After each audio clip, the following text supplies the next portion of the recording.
Alrighty, day 2, final day of the Champ School. Got some great sleep last night. I was absolutely beat, but really excited for this next day. We're gonna get filmed again and really see what our improvements have been.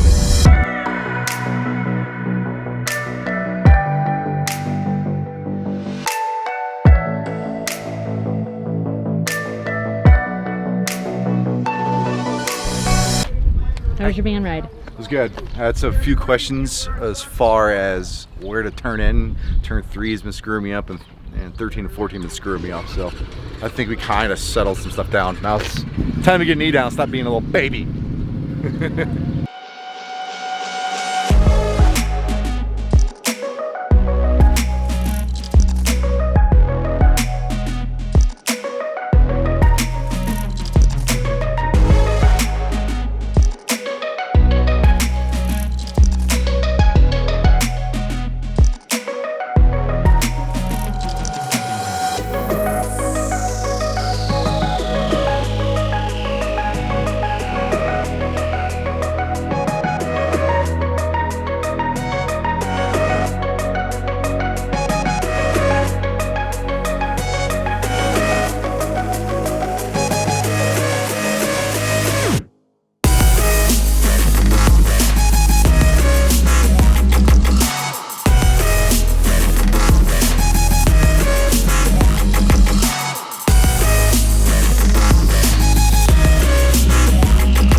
But it was a great lap. That's the lap that people need to run so they see what they want to work on, you know?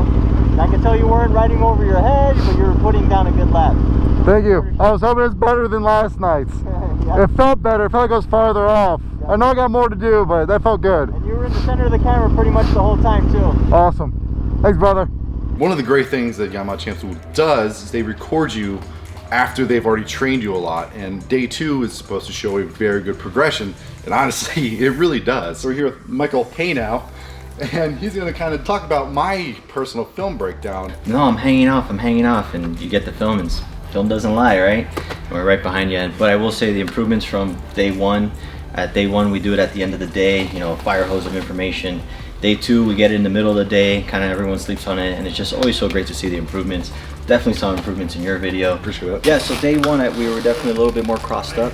Day 2, definitely getting it to work, but there's still some upper body that you're leaving on the table. Right. So bottom position, ball of the heels there, nice triangle of light, right. Sitting back, at least fist distance apart between the groin area and the gas tank, outside leg in the gas tank.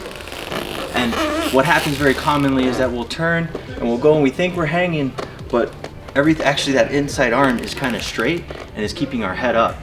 So what we want to do is kind of relax that inside arm, get that to bend, and naturally with our outside arm straight, naturally you can see my head just follows in, and then we could look through the corner. Absolutely, yeah, because we reviewed my video and that's exactly what it was. My arm was locked out and I was just going like this against myself. Cool, love it. Awesome, Tom. Thank you.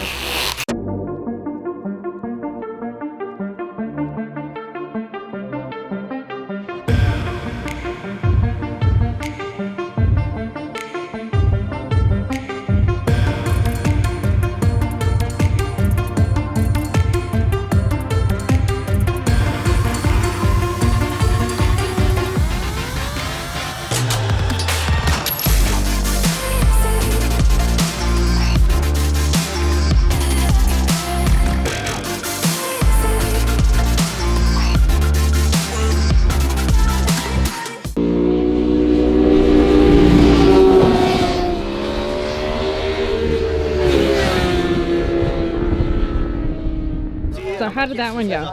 I felt really good. Like I really was, I'm exhausted obviously, but the whole leg out, I feel like I did really well the first 3 laps. And I was number 4 to do the follow. By that time I was pretty fucking spent. But oh man, so good.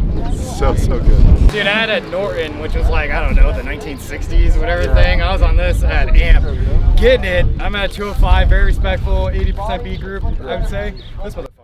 all the turns. It was like, yeah, just passing me. I never cut up to him except for the 2 straights. Oh, dude, the first time I was out here, that guy and one of the other dudes from Onimoto were all on 390s.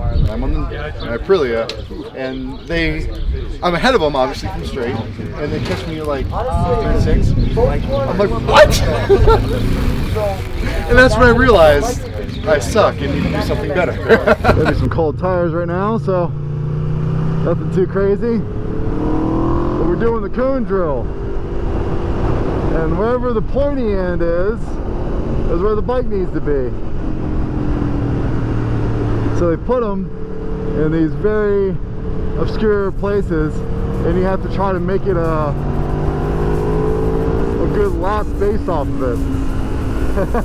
It's kind of fun. It really makes you look and really adjust your vision to wherever the cones are at. It's fun. It's a challenge, you know?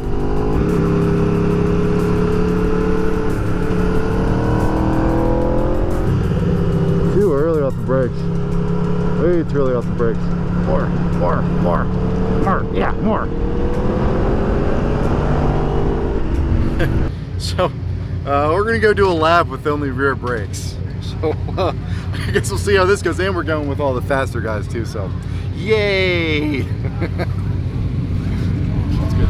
Stop, get away from me! Get it. Alrighty, so we are doing a rear brake test. See how this goes. Nice.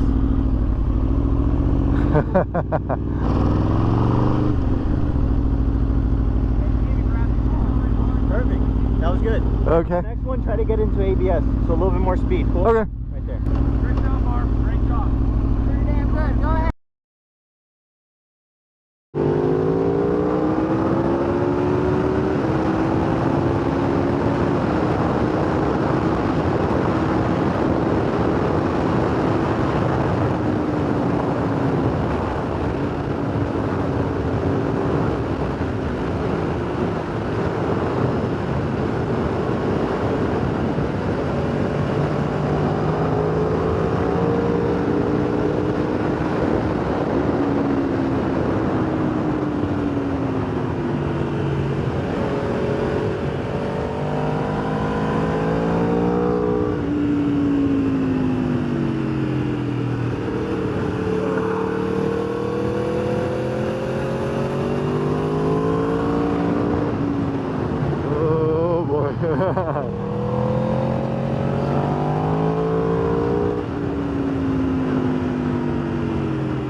We're following my main man Andy.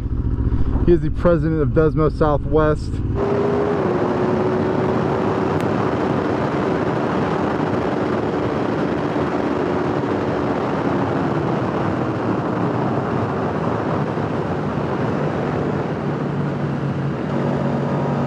Ah! Scared myself.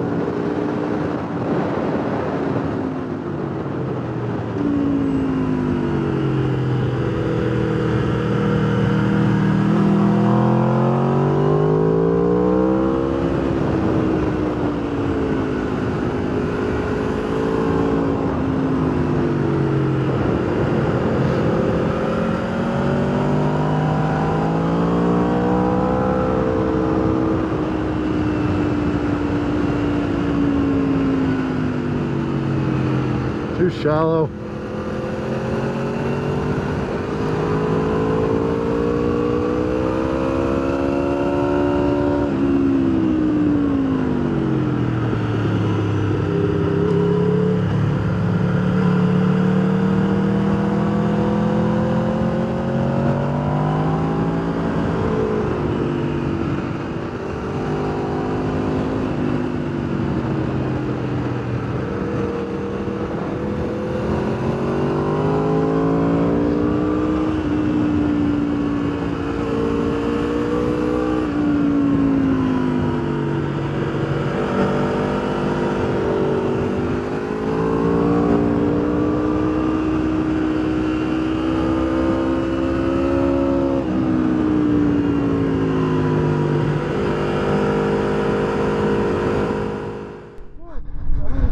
obviously there's always more work to do. It looks like you're probably still a little tight with your Yeah. maybe.